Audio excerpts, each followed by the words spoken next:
कर्मों को क्षय कर मोक्ष जाने की राह दिखाती जिनवानी इंदु प्रभाजी मसा। राग देश और अपना पराया बंद नहीं होने तक जारी रहेगा भव भ्रमण दर्शन प्रभाजी मसा। रूप रजत विहार में नियमित चातुर्मासिक प्रवचन। भीलवाड़ा 5 अगस्त। जिनवानी के अलावा ऐसा कोई मंत्र तंत्र या जप नहीं है जो पाप को खत्म कर सके। वितराग प्रभु की जिनवानी का श्रवण करके ही आदि व्याधि मिटाकर समाधि की ओर प्रस्थान किया जा सकता है। कर्मों को क्षय कर मोक्ष जाने की राह जिनवानी ही दिखाती है। भव भ्रमण समाप्त करने का एकमात्र उपाय जिनवानी है। ये विचार भीलवाड़ा के चंद्रशेखर आजाद नगर स्थित रूप रजत विहार में शनिवार को मृद्रा मणि महासाध्वी श्री जैनमतेजी मसा की सुशिष्या महासाध्वी इंदु प्रभाजी मसा ने नियमित चातुर्मासिक प्रवचन में व्यक्त किए। उन्होंने जैन रामायण के विभिन्न प्रसंगों की चर्चा करते हुए बताया कि किस तरह पवनजय सती अंजना से मिलने आधी रात उसके महल में पहुंचते हैं तो वह उन्हें पहचान नहीं पाती है और मिलने से मना कर देती है। पवनजय उसकी भावना को देखते हैं तो उनको लगता मैंने बहुत गलत किया। अंजना ने 12 वर्ष कैसे व्यतीत किए होंगे। उनका मित्र कहता है अभी कुछ नहीं बीता, अपनी गलती मान लो और उससे क्षमा मांग लो। धर्मसभा में मधुर व्याख्यानी दर्शन प्रभाजी मसा ने कहा कि संसार में 3 तरह के लोग निंदनीय, वंदनीय और अभिनंदनीय श्रेणी में आने वाले रहते हैं। इनमें निंदनीय को निम्न, वंदनीय को उच्च और अभिनंदनीय को उत्कृष्ट माना जाता है।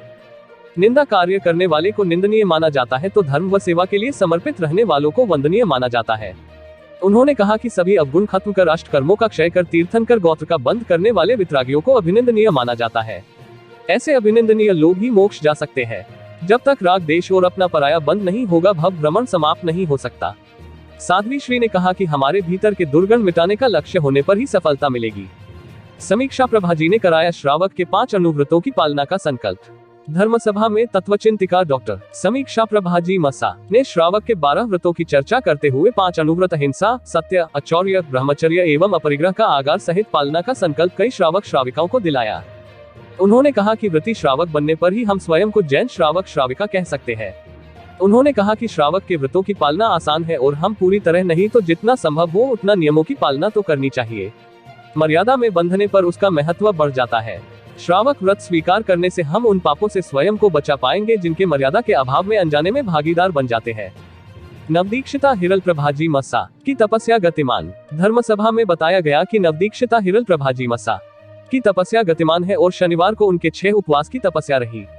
श्रावक श्राविकाओं ने उन तपस्या की सुखसाता पूछते हुए मंगल कामनाएं व्यक्त की। धर्मसभा में आगम मर्मज्ञ डॉक्टर चेतनाश्री जी मसा, आदर्श सेवाभावी दीप्ति प्रभाजी मसा का भी सानिध्य प्राप्त हुआ। धर्मसभा में सोजत के प्रवीण बोहरा ने भी विचार व्यक्त किए। धर्मसभा में विजयराज भंसाली, सोजत के बाबूलाल बोहरा आदि का श्री अरिहंत विकास समिति द्वारा स्वागत किया गया। धर्मसभा में शहर के विभिन्न क्षेत्रों से आए श्रावक श्राविका बड़ी संख्या में मौजूद थे। धर्मसभा का संचालन युवक मंडल के मंत्री गौरव तातिर ने किया। समिति के अध्यक्ष राजेंद्र शुक्लेचा ने बताया कि चातुर्मासिक नियमित प्रवचन प्रतिदिन सुबह 8:45 बजे से 10 बजे तक हो रहे हैं। प्रतिदिन सूर्योदय के समय प्रार्थना का आयोजन हो रहा है। प्रतिदिन दोपहर 2 से 3 बजे तक नवकार महामंत्र जाप हो रहा है। कल मनाया जाएगा दादा दादी दिवस। चातुर्मासिक आयोजन के तहत रविवार 6 अगस्त को दादा दादी दिवस मनाया जाएगा। इसमें साध्वीवृंद द्वारा प्रवचन के माध्यम से बताया जाएगा कि दादा दादी कैसे अपने पोते पोतियों के जीवन में अहम भूमिका निभाते हुए उन्हें धर्म से जोड़ने के साथ संस्कारवान बना सकते हैं। इस आयोजन में बुजुर्गों को अपने पोते पोतियों या दोहते दोहतियों के साथ आना है। रविवार को सुबह 8 से 8:30 बजे तक युवाओं की क्लास होगी। दोपहर 3 बजे से तप अनुमोदना के लिए 24 का आयोजन होने से प्रश्नमंच का आयोजन नहीं होगा।